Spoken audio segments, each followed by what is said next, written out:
Full.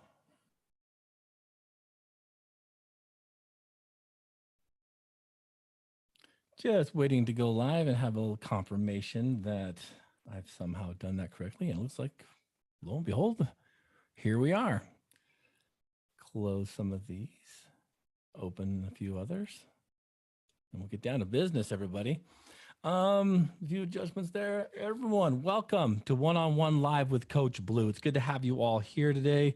Remember, this is a live show we do each week where you can talk about addictions, mental health issues, health, recreation, you name it. Coach Blue here is a licensed mental health therapist and certified addictions counselor. Marissa is not going to join us today. She is doing some stuff to increase some of her own awareness as to some of the grant funding that we've got. And so I'm going to be trying to operate the pirate ship here all by myself, which means that it's probably going to be a one-way conversation unless you want to throw a few things up here on the, like the message board, whatever. If you want to comment, I will do my best. But I'm not promising anything. Although I believe I can multitask pretty well, I can't. So we'll do our best. But nonetheless, let's jump into a few things. First of all, we have a ton of stuff coming up on the team this year. Again, because of that grant funding, we were able to expand some of our services and some of our events. And the first thing we are like wickedly excited to talk about is our No One Left Behind Team Half Marathon. This is going to be kind of a big deal. It's the first one of its kind. We've done a few training runs of this with the team itself and had a great time with it. The No One Left Behind is a team race where you grab a couple of your best friends or two of the friends that you want to get to know a little bit better. And you're going to go on a 13.1 mile journey with them. And really, it's not about time as much as it is the experience. You've got to remain at least or no less than 15 feet from each other the whole time. If you finish with just two of you, you don't get your medal. So you got to make sure that all three of you cross that finish line. And that's going to be held on, Saturday, June 25th in Spanish Fork, Utah. We're going to be posting the maps up here soon. It is open for registration. If you want to follow the links to register here on addicttoathlete.org, it'll take care of all your needs. We're going to have medals and T-shirts and all kinds of fun stuff. So you're not going to want to miss this one. It's the first of its kind. How often do you get to be the first like runner of a brand new race and get the very first exclusive medal? Probably not too often. So jump in, be a part of this, because as we do this from year to year, it's going to get bigger. Now's the time to do it where it's a lot more intimate, a lot more emotionally based. So that's the No One Left Behind Half Marathon coming up June 25th. Registration open on addicttoathlete.org.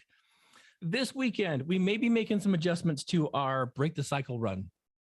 And the reason why is because Utah likes to play yo-yo with its weather. I'm waiting to hear back from Coach Jensen, but there's a high probability that we may be doing a postponing of this because apparently it might snow again this weekend here in the Utah Valley.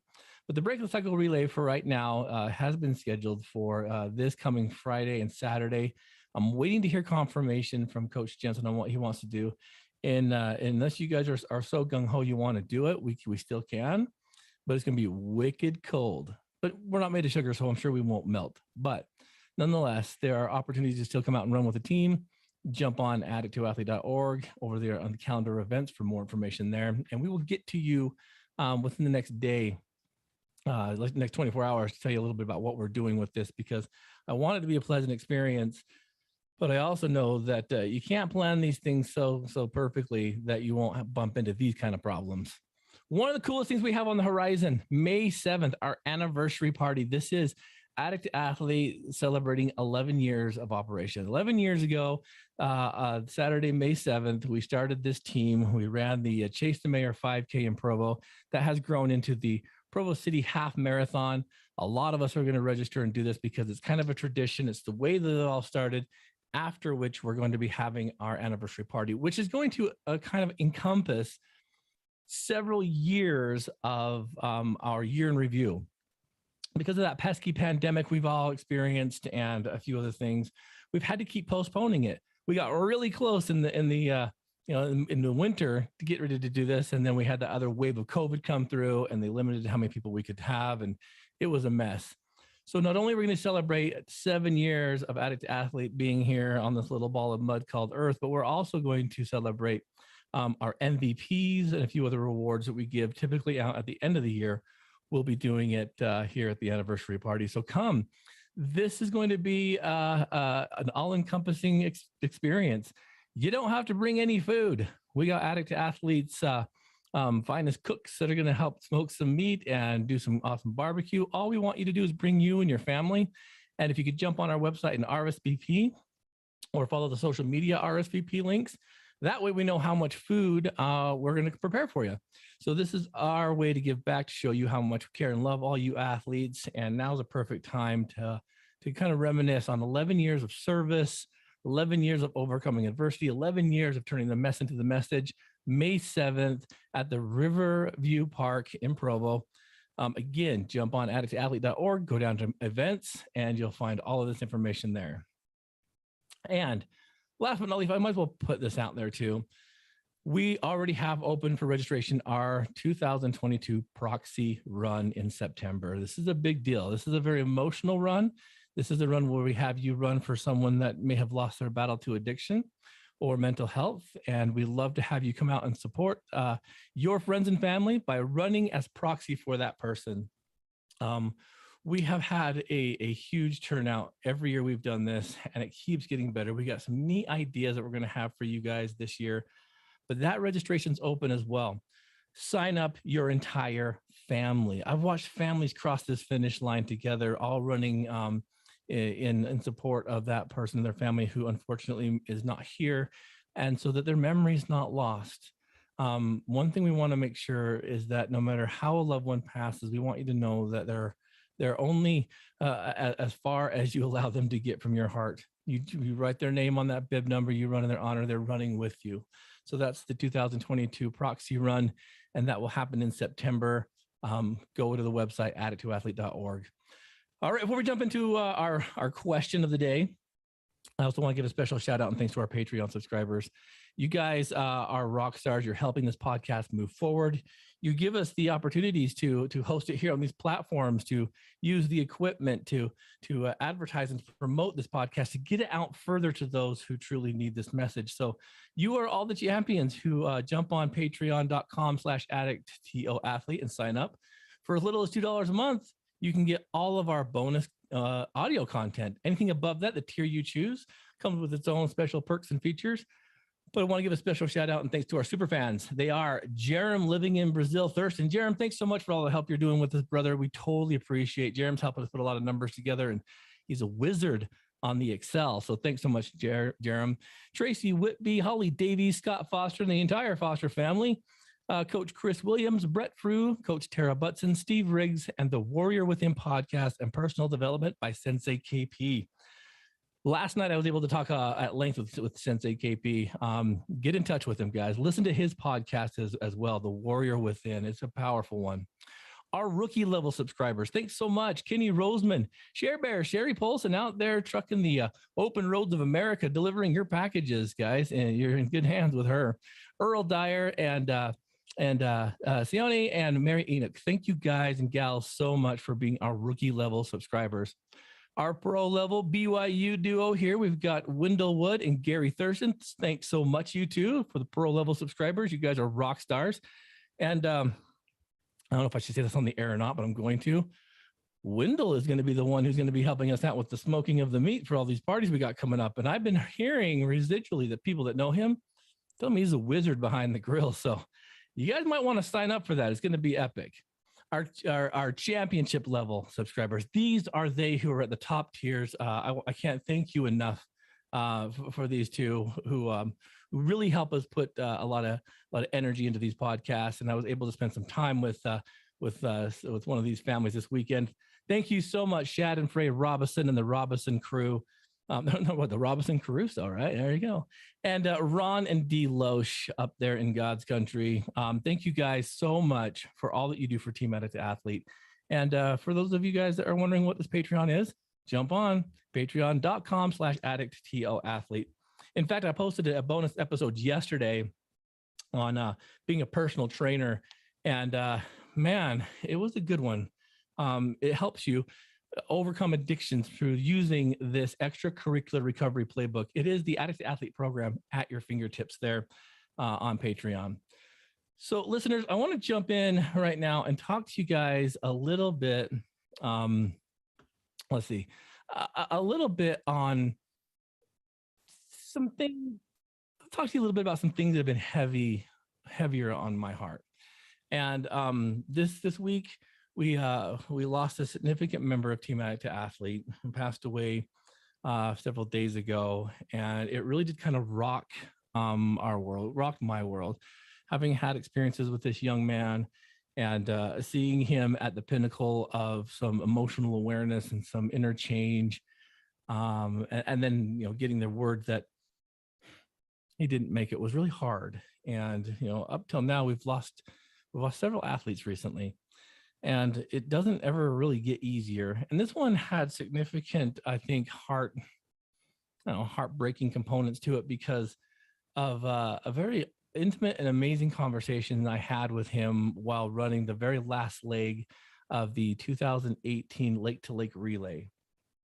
The Lake to Lake Relay is an event that we do in Southern Utah, in St. George specifically, where it's a 50-mile relay where each participant takes 5 miles, and you kind of like relay style to the end. And over the years, we've participated at that at a pretty heavy level.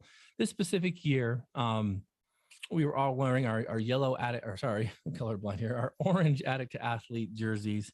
And we stuck out like a bunch of road construction barrels. And so you could see us all over the course. And we did that because of the Robinsons and the chair, the pushing racing wheelchair that we were able to get for Emma. And again, we talk about Emma quite a bit, and the Robinsons have a podcast here on Addict to Athlete. I highly recommend scrolling back and finding the Robinsons. They are amazing people. And when they allow us to push Emma in these races, the thought about it is you are running with angels. You're pushing an angel in this chair, and you've got angels behind you. And the interesting thing about this, and the reason why I want to talk about this today, about this change and about why it's important to take this kind of stuff serious, is because of the conversation I had with this athlete that day, that experience. It was the very last leg. The last leg of this event is kind of challenging. It's hot, it's windy, it goes from paved road to dirt trails to sand trails to, it's hard. It's not easy. And I was running the very last leg with this young man who recently passed, and we were having a very deep conversation. And without getting too much into details, one component of it was, is this change going to last? And what's it for? Why put in all this effort? And at the time we were having this conversation, you could see across the reservoir the finish line, but it was still a good, I'd say 3, almost 4 miles around to get to the other side. And I said, look, it's right there. That's the finish line, but we're past the point of no return now. It will be longer for you to go back to where you started than it will be to keep going. And we're talking about motivation. We're talking about what all this is for, and trying to ask that universal question of why.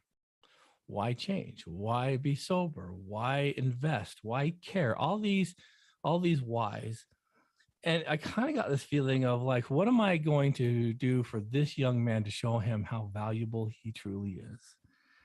And words just weren't making it, I guess, any more,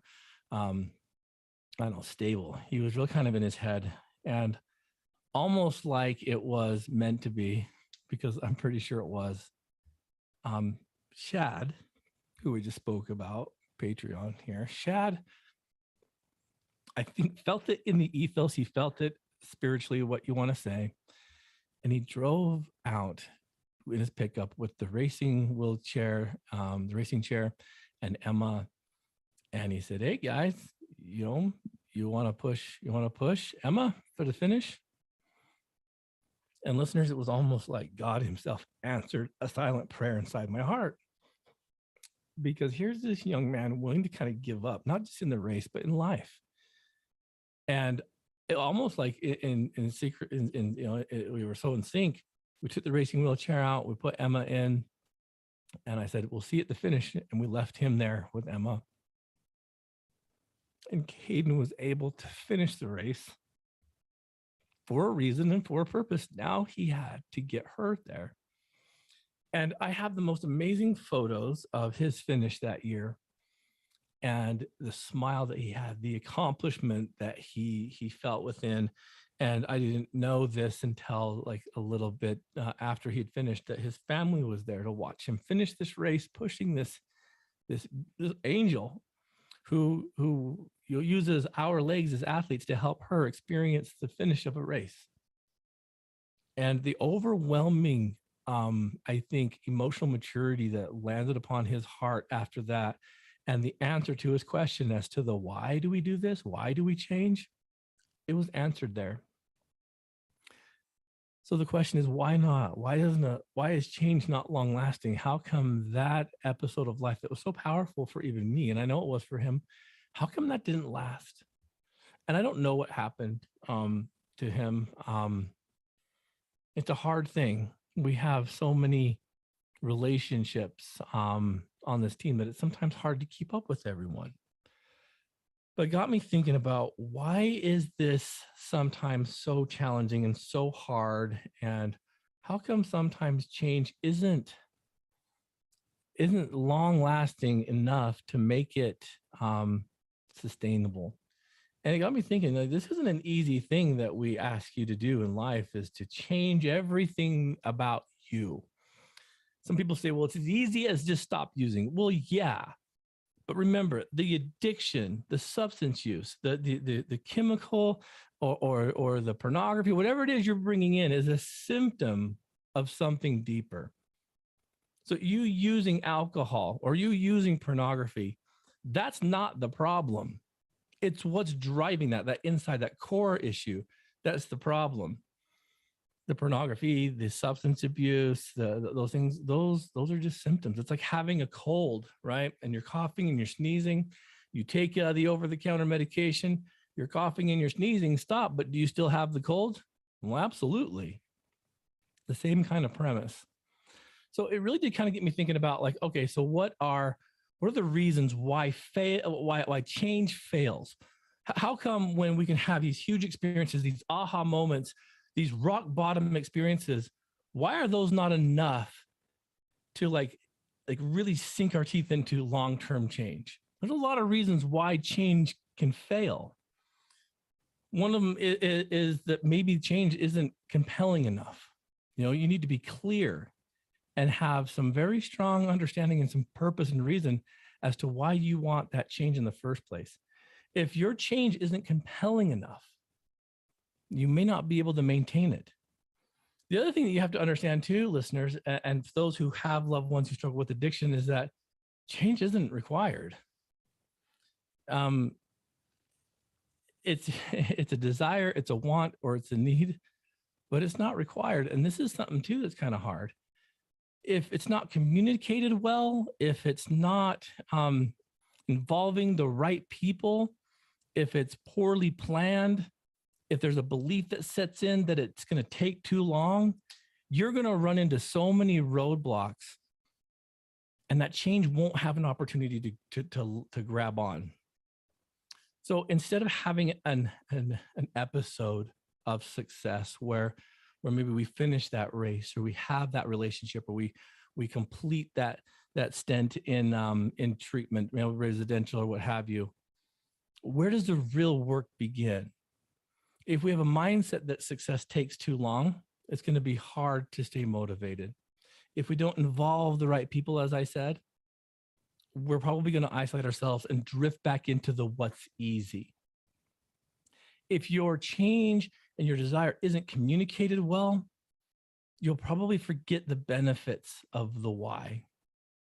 And I think sometimes when we get into this and we don't have enough of that foundation, there's very little follow through. In that episode I just spoke about with the Patreon, that I spoke about specifically on the personal training metaphor, I kind of take a deep dive into what personal training looks like. It's not just, you know, hiring a coach or, you know, a personal trainer to help get you there. It's about doing the hard things when you really don't want to. It's about personally taking accountability for your life. And it's about making change internally and finding the internal motivation rather than external motivation. It's a hard, hard thing. If you finish treatment and you have little follow through, you're going to forget the lessons that were taught. So you have these magnificent, amazing experiences, and you can forget your successes faster than you achieved them. And so I started looking at, all right, well, what is it about that follow through? I think a lot of it has to revolve around us not being emotionally willing to let go of that past. Well, I guess that old Frozen song was kind of right. Let it go. It seems so easy. But why are we holding on to it? There was a time all of us, as we were growing up, did not have addiction as part of our life. And there was a point in time where we were, innocent by nature, just because of who we were. And then there was something that challenged us, something that might have hurt, something that might have stung, something that kind of landed uneasy. And that began the building of an addiction or a distraction or what have you. Therefore, I'm a firm believer that when we realign ourselves with those principles about that freedom of movement, that ability to play, that ability to just, be emotionally aware, it definitely is going to have a aspect of challenge, because we now have this articulated mind as we get older that you can't teach an old dog new tricks. Letting go of the past is going to be one of the most challenging things you'll ever do in anything, whether it be addiction, moving on from a dysfunctional relationship, recreating your life after divorce, trying to overcome grief after the loss of a loved one. Why do we hold on to the past, listeners? Why is it so difficult to let go of the experiences that have really led us to a life of pain and suffering? Because you think if that's kind of like, you swimming in the ocean, and instead of getting thrown a life jacket, you get, thrown a cinder block. Why don't we let it go? Why do we try to keep treading water with this heavy weight trying to drag us down? A lot of us get stuck in the past because of this need for certainty, right? There's a certainty in our past. There's a certainty in the things we've experienced. And certainty is one of the, they call it the 6 human needs that we must have. And if we have a need to feel that things in our life are certain, then we can try to avoid anything else that's going to distract us from maintaining that ability to tread that water. So it's hard to let go of this kind of stuff because that's the pain that that's the life that And I think that when we look at, okay, so how is it done? I think we need to restructure our mind and our mindset. Letting something go isn't just kind of like an idea, but it's a must. The first step in acknowledging that you've got something that you need to let go of is look at where it's kind of holding you. What is it holding you back? What's holding you back from? It could be holding you back from, from your sobriety, from building relationships, from going to school, getting a better job, whatever. I think once you identify what's holding you back, there are reasons and expectations and thoughts that you can start to categorize. Letting go, turning it into a must, not a request, is, I think, the first step in making sure that your change is on the right path. You've also got to identify some of the emotional habits that will sabotage you, whether that's self-defeating behaviors, self-defeating emotions, self-defeating thoughts. You've got to identify those emotions and kind of keep track of the ones that are going to be heavier versus the ones that you can let go and maybe restructure to get that water treading under you a little bit better. When you grow accustomed to some certain emotions, specifically if they're negative, you won't notice how they affect you in your daily life. You just won't. They'll become such a part of you that you'll have that angry resting face all the time.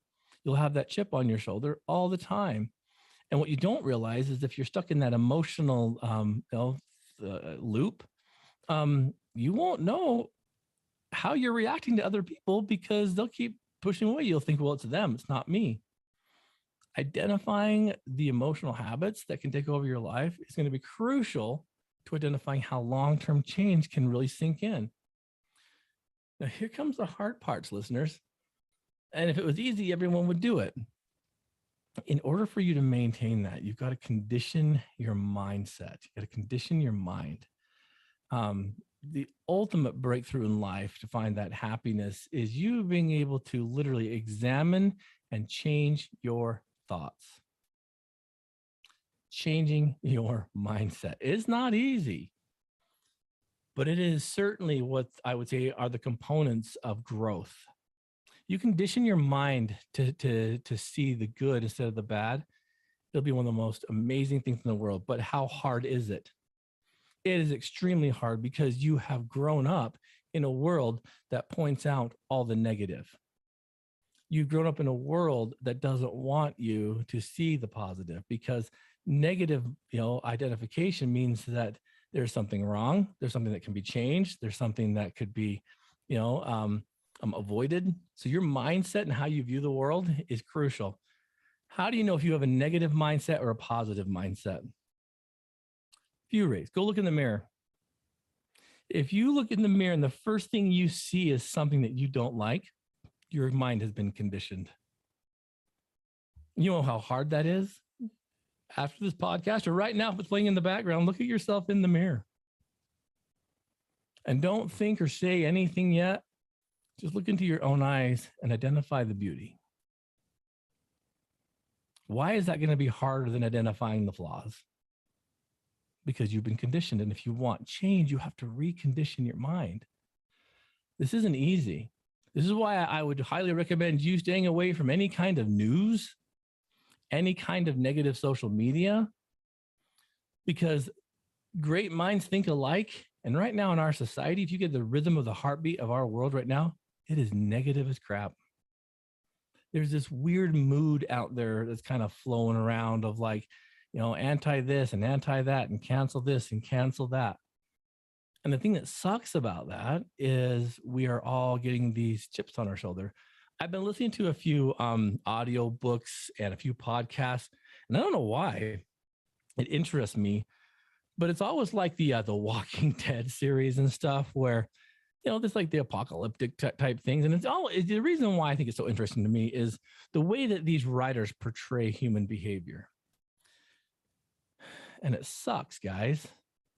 It sucks because in time of emergency and in time of need and in time of doubt, the books I'm listening to and the movies I've seen, they all kind of compartmentalize everyone in it for themselves, right? Kill or be killed.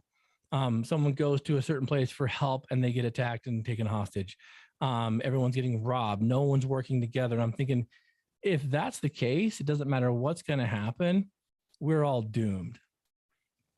I was listening to this podcast. I think it's called How It Ends or something. It's a podcast.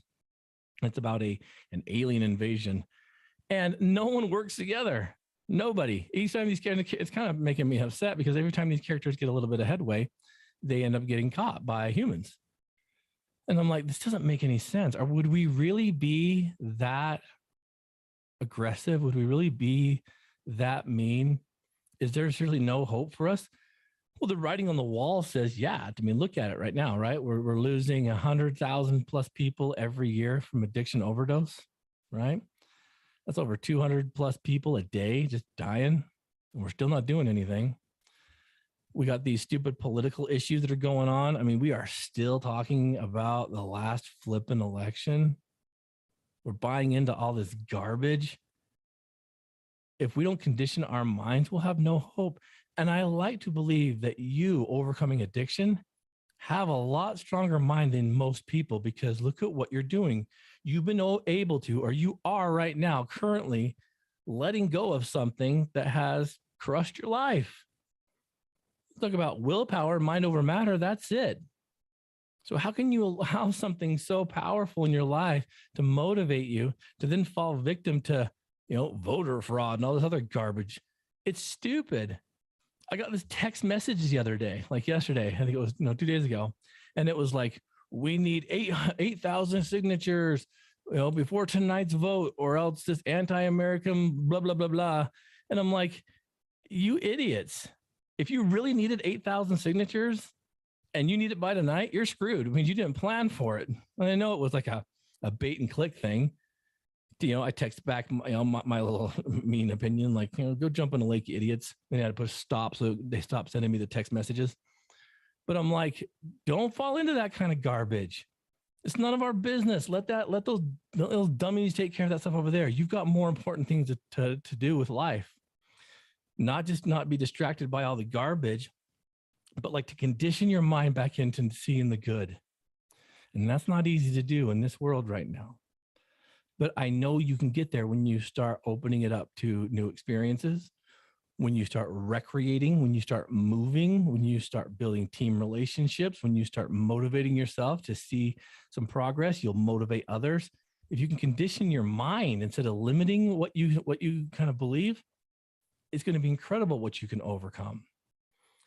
By doing so, you'll be able to create these very empowering rituals.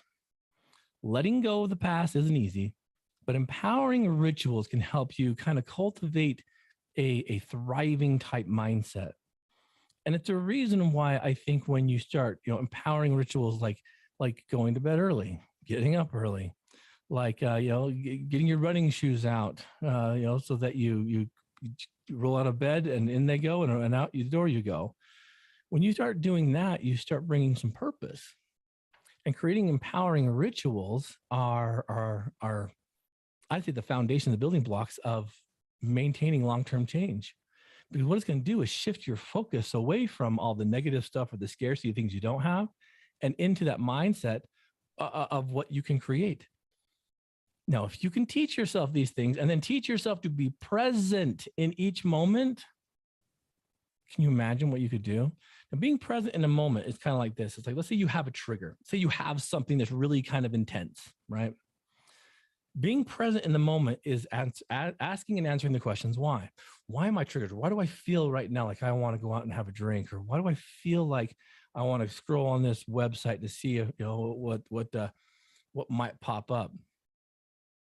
When you can be present with those thoughts, and when you can be present and in the moment and ask the why, you can answer it without the behavior following. So it's an interesting paradigm. I don't know if I've ever taught you guys this, and this discussion kind of just maybe take a note here. Maybe think of this. There are 3 aspects to all of this. Your thoughts, right, which are kind of important. Your behaviors, that's the feelings you have after those thoughts, and then the emotions. Thoughts, behaviors, emotions. If you can change just one of those, everything else will follow. What does that mean, coach? All right, let's say you have a thought about using, okay? Typically what's going to happen is that feeling and that behavior of like, oh yeah, that feels really good. And you're just going to react. And it's going to cause some emotions, right?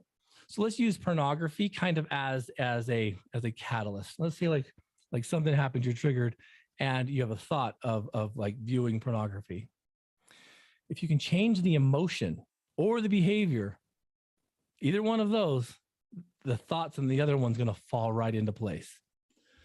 So let's say, let's look at the emotions. Okay. Those are easy. You have the thought and you're like, yeah, I could do this, but I know how I'm going to feel after. Every time I've done this and I've went all the way through, I know I feel shame. I know I feel guilt. I know I feel unhappy. I know that I have the potential to make, those around me unhappy. And because of those emotions that I'm not willing to, to feel right now, I'm not going to do that. I'm going to put my phone down. I'm going to go outside. I'm going to go talk to someone. I'm going to go tell my wife about this trigger I had, whatever. So as you change the emotions, your thoughts and your behaviors change. Case in point, same way, same scenario, right? You change the behavior. You have the thoughts, the emotions are starting to kick in like, oh yeah, this could be a good thing. But you're like, you know what? I'm changing the behavior. Instead of retreating to a dark room or locking the bathroom door, I'm putting this phone down and I'm going outside. Once you change the behavior, the emotion and the thought follow and go with you. You have a lot more control over this. So if you can be present in your thoughts, in your emotions, and in your behaviors, you guys, you can change your world. And well, it's super hard. It is, but it's also not, because so many of us, again, are on that autopilot that we don't slow it down and realize how much authority and power we have over ourselves. Because doing this is going to help you work on personal growth. You're going to have some successes, you're going to have some failures. And if you can surround yourself with positive people, with like-minded people, with the team, the chances of success are going to get much, much higher. But then comes the component of giving it back. All of you are going through this experience, and all of you guys, although have very, very common stories, the players, the situations, and the outcomes are very different. So if you're going through this, know that one day you'll be called upon to give it back. That's the most beautiful part of all this. Your story, you hear me say it all the time, turn your mess into a message. Each of you have the power to inspire if you'll start talking. But if you have the answers to the final and you're afraid to talk, you're afraid to share, we'll never get a leg up on this. We'll always be behind the curve. Give it back. So here's the deal, right? We say all these things to encompass all of this, from why change is hard to why it's important, to now kind of look at it, how do you now reinvent yourself? How now have you let that stuff go and you step up to the line and you're like, this is the new me. This is the new version of me. You're still the same person, but there's a story behind there. There's experience behind there. It's the Joseph Campbell, hero's journey, right? You're moving now back to status quo. How do you maintain what you've kind of already established? This can be kind of challenging because a lot of us, we don't know. We don't know what's coming. First of all, we know that you really want change. Sometimes people think change is scary and change is hard, and it is. But once you've made those decisions and you're on that path, now it's time to kind of reinvent you, the 2.0, the 3.0, the 4.0 version of you. And this is where beautiful things start to happen. Right now, if you're in this mindset, I want you to create a vision of that future self. I remember doing this in my own life, not even realizing the why. But when I met Marissa's family, I met Jerem and I met Heath and I met her dad, and they were all runners. I never considered myself that, not at all. I had no idea what it was. I had no idea that people spent money to go run around on trails and on city streets to get a wicked awesome shirt and a goofy medal. Had no idea. Once I started seeing them, I started having a vision of myself. What if I could do that? I started visualizing myself. I'm already mountain biking. Let's try running now. Let's try to get out there and recreate. I remember envisioning myself as a dad. I remember when Marissa took me to Disneyland for the very first time as an adult. Never been there until she took me there. And we went to the ocean. And I'd seen the ocean for the very first time. Not just that, I got in it. I'm like, yeah, it's as salty as they say it is. I envisioned myself bringing my own kids there. And at that time, I was just dating Marissa. There was no future there for us yet. But I envisioned myself like, why am I seeing this as an adult and not as a kid? You look around the beach and see all these kids, and I'm like, why am I seeing this now and not when I was a kid? Well, I'd crap parents, I'd crap situations, obviously. And I'll never forget the time that I took my two daughters before we had the boys to the beach for the first time. And they got to see how big it is. And they got to see that this land you're sitting on, it's finite. It's not forever. It ends. And then it begins again. To create a vision of what you truly want. I don't think we do enough of that. Why? Because we're in that stupid mindset of creating what we don't want. I don't want to be living in like this, and I don't want to be a drug addict for the rest of my life. What do you focus on? The poverty, the addictions, the isolation, the loneliness. If you can create a vision for yourself, can you imagine what you're aiming for? And I say this often, it's not appropriate to look at the finish line before you start, but you know it's there. You've envisioned it. Many times you're standing right next to it as you loop around and come back to it, right? It's the same concept. It's about visualizing what future self you truly want, because no one else knows. This is why I think we have a lot of hard times in treatment, where people go into treatment, and I know as a therapist what I want for you, but is that what you want for you? You know for sure what your parents want for you, but is that what you want for you?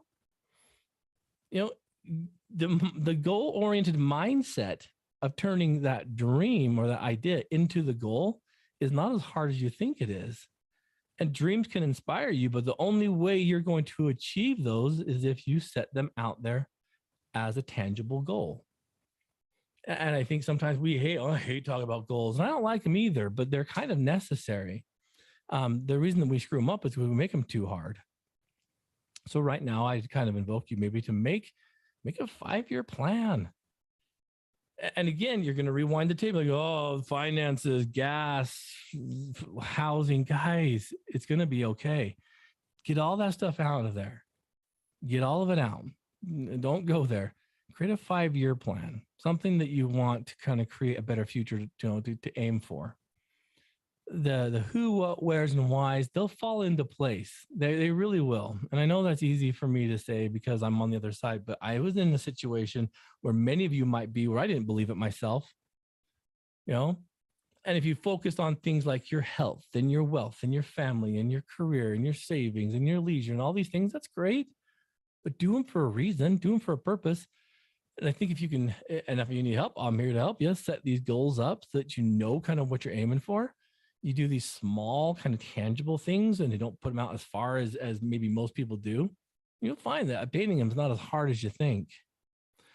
But really, it's about making sure that the habits that you create are long lasting. Now, the funny thing about habits are it takes a while for behaviors to turn into habits, just like your addiction. Everyone thinks it's pretty fast, but it takes a while. Habits in 30 days are about, kind of where things start to kind of get into sync. But really, until you repeat the behavior about 80 times, it doesn't turn into that strong of a habit. So think about going to the gym 80 times. Why do you think they tell you to go to 90 meetings in 90 days? That's not just because it sounds cool rolling off the tongue, 90 and 90. It's because it creates a habit. And if you do that, guess what's going to happen? You're going to get a message. If you do anything for 90 days, you're going to turn it into a habit. The other part is you got to really understand what failure is and what failure isn't. And I think this is what causes most of our athletes pain, is that they'll have a setback, they'll have an issue, they'll have some kind of heartburn. And instead of looking at it as a catalyst for growth, they look at it as a setback and a roadblock. It is human nature to desire success. That's obvious. And we're a very competitive species. I mean, think about it, right? But we all can't win all the time. And if we're afraid of failure, we should be very nervous about success. People fail all the time. I've failed, you've failed, we've all failed. And I love the Meet the Robinsons show for obvious reasons, but for more importantly, what he talks about failure. If you haven't seen the show with your kids, go watch it. Because there's a point in time there where this kid's a little inventor and he goes to try and fix a little peanut butter and jelly gun. And as it completely blows up and gets peanut butter and jelly all over, he's waiting to be scorned and punished for the mess that he made. And instead they cheer for him because he failed. He learned how not to do it. And that is so foreign to so many of us, because anytime we did something wrong, we were scolded. Anytime we got on a line, we were reprimanded. And so we learned to lie, we learned to manipulate, we learned to hide and to play small because, that small voice doesn't create waves. And so now we look at failure as a personal attack on us. We do this to people. We've seen failures in government, we've seen failures in celebrities, we've seen failures after failures, and we all get in our little high and mighty, soapboxes and point and say, look at this loser, or look at this, right? It's interesting. Again, we'll get back to the political climate. They fail all the time. Trump failed, Biden's failed, everyone's failing. But when they succeed, do we give them the same applause? Curious, isn't it? We're a culture that is afraid of failure. again, I think you who have struggled with addictions have a leg up on the pulse of society because your failings have been somewhat apparent and obvious. Some of you have failed so strong that you failed in public. You've been seen on the news, you've been seen in the papers. Good for you. You're one of the most honest people walking out of a situation where you've paid your debt with nothing more to have to surrender. And I think that's one of the coolest things when you have nothing to hide because, oh, well, that was me. Now what? News cycle moves on and you're forgotten. But the people that are hiding it, the people that hide from it because they're afraid of what failure might look like, that's the big stuff. That's the hard stuff. They're not free. So understanding what it is and what it isn't, if you have a hiccup in life, is kind of crucial. More than anything, as we start to wrap this up, you guys out there, you listeners out there, everyone out there listening, you need help. We all do, even me. I would say get a coach, get a mentor, get a team, find your tribe, find that network. Failure and pitfalls teach us really important lessons, but I have to admit, they're a lot easier when you have a team behind you to say, all right, up and at 'em, let's do it again, rather than trying to do it alone. And I think that, athletes, is what causes a lot of our fallen athletes to pull away, is that they think and they feel and they believe they're alone. We are not designed as human beings to be alone. And whether we isolate ourselves on purpose or whether we isolate ourselves out of convenience, or maybe we isolate ourselves out of anxiety, being alone never equates to something good. I do believe that is the number one reason we lose athletes, is this universal feeling of being alone. And I've talked about this a lot, and I'll kind of wrap it up here in a minute with this, but think about what that term alone really means, right? If you're in between the ages of 20 to about 40, you're in the developmental stage called intimacy versus isolation. Either you feel and have emotionally intimate relationships, not sexual intimacy, emotional intimacy. If you have those, right on. More often than not, addictions and pornographies and all kinds of other things, they isolate you. So you can be very much married and have a family, yet still feel isolated. Think about that for a minute. You rewind the tape to the stage before that. You're in a stage from about age 13 to age 19. And that's a stage called identity versus role confusion. If you go through your teenage years confused on who you are, where you stand, what you're about, what makes you tick, you have a hard time answering the I am questions, chances are you're role confused. If you're role confused, by the time you hit your 20s to your 40s, you're going to isolate. We're not designed to be alone. There's a guy out there who's an amazing man. You probably haven't heard of him. He just passed away not too long ago. His name was John Collins. And most people don't know John Collins. But everyone remembers Buzz Aldrin, right? And Mr. Armstrong up there, who were the first people to land and walk on the moon. Well, without John Collins, there would have been no Buzz and Mr. Armstrong. There would have been no Neil and Buzz. Because John stayed all alone up there in the capsule as those other two went down there and got all the glory. And the most amazing experience happened to John up there. Because I want you guys to wrap your heads around this, and I want you to really think about it. For the first time since mankind became, whether that's Adam and Eve or whatever you think, right?